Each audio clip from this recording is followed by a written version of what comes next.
अफगानिस्तान में सिखों पर हो रहे हमले ने हर किसी को चिंता में डाल दिया है। स्थिति ये है कि अफगान में रहने वाले सिख अपनी जान बचाने के लिए भारत का रुख कर रहे हैं।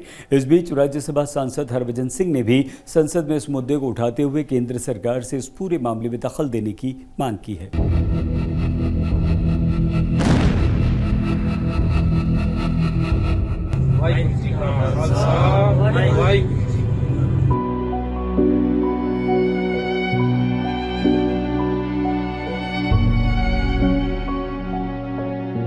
डर और दहशत के साए में जीना कैसा होता है, कोई इनसे पूछे। बम धमाकों की वजह से अपने को गंवाने का दर्द क्या होता है, कोई इनसे पूछे। जान बचाने के लिए जीवन भर की कमाई को पीछे छोड़ना कैसा होता है, कोई इनसे पूछे। क्योंकि ये वो लोग हैं जो अफगानिस्तान में पैदा हुए, बड़े हुए और अब अपनी जान बचाने के लिए हिंदुस्तान में शरण लेने को मजबूर हैं। अफगानिस्तान में लगातार सिखों पर हो रहे हमलों के चलते 30 सिखों का एक समूह आज दिल्ली पहुंचा। इन सिखों को अफगानिस्तान से निकालने में भारत सरकार और शिरोमणि गुरुद्वारा प्रबंधक कमेटी ने अहम भूमिका निभाई। हालत खराब थी, बम फुटती थी, बस हालत बहुत खराब थी। और की बोलिए, बस दिगर लोग दुख जाते रहे, बम पा जाते रहे। आपको वापस आना पड़ा? यहाँ पे बड़ी हुआ है। सरकार का बहुत हुआ है कि साढ़े थे बुलाए है असाड़े, और बस कितने जाने और रहते हैं। उसका वीजा भी चला जाए जल्दी तो जल्दी। बहुत मजबूरी है ना, गुरुद्वारा चले गए, आ गया गुरुद्वारा, आ गया, आ गया, खत्म गुरुद्वारा, खत्म हो गया। कितने लोग आपके हैं वहाँ पे सिख? उधर 100 लोग रह गए, 100 लोग और भी रह। 1970 के दशक में अफगानिस्तान में रहने वाले सिखों की संख्या 5 लाख के आसपास थी और गुजरते वक्त के साथ हालात जैसे जैसे बदतर हुए, इनकी संख्या भी कम होने लगी। आज की तारीख में अफगानिस्तान में रहने वाले सिखों की संख्या 100 से भी कम है।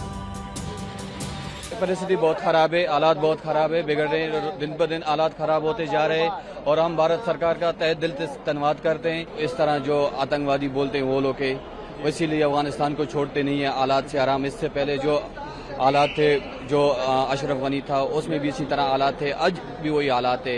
ये खास इसलिए कर रहे हैं गवर्नमेंट को बदनाम के लिए। अफगानिस्तान में सिखों पर हो रहे हमलों को लेकर हर कोई चिंतित है। इसीलिए पंजाब से आम आदमी पार्टी के राज्यसभा सांसद हरभजन सिंह ने अफगान सिखों के मुद्दे को देश की संसद में उठाया और भारत सरकार से दखल की मांग की। 1980 के दशक में अफगानिस्तान में 2,20,000 सिख और हिंदू रहते थे। 1990 के दशक की शुरुआत में ये आंकड़ा गिरकर 15,000 और 2016 में गिरकर 1,350 हो गया है। जलालाबाद के हमले के समय 1,500 सिख थे। अब उसके बाद लोगों ने ये सोचा कि हम यहाँ नहीं रह सकते। तालिबान के सत्ता में लौटने से 300 लोग और कम हो गए, 300 सिख और कम हो गए हैं। अफगानिस्तान में तालिबानी हुकूमत कायम होने के बाद सिखों और गुरुद्वारों पर हमले काफी बढ़ गए हैं। जुलाई 2018 में जलालाबाद में हुए एक आत्मघाती हमले में 19 सिख और हिंदुओं की मौत हुई थी। मार्च 2020 में काबुल की शोर बाजार में गुरुद्वारे के पास धमाका हुआ। इस हमले में 25 लोगों की मौत हुई, 8 लोग घायल हुए। फरवरी 2021 में काबुल में हुए एक धमाके में 3 लोगों की मौत हुई, जिनमें से मरने वालों में 2 सिख थे। जून 2022 में काबुल में एक गुरुद्वारे के पास अज्ञात शख्स ने खुलेआम फायरिंग की थी, जिसके चलते 2 लोगों की मौत हो गई थी और 3 लोग घायल हुए थे। बहुत ही दुखदाई खबर है और ये पहली बार नहीं हुआ, इससे पहले भी बहुत ज़बरदस्त अटैक जो है अफगानिस्तान में गुरुद्वारा साहब के ऊपर हुए। बहुत से सिख इससे पहले जो अटैक हुए उसमें शहीद भी हुए।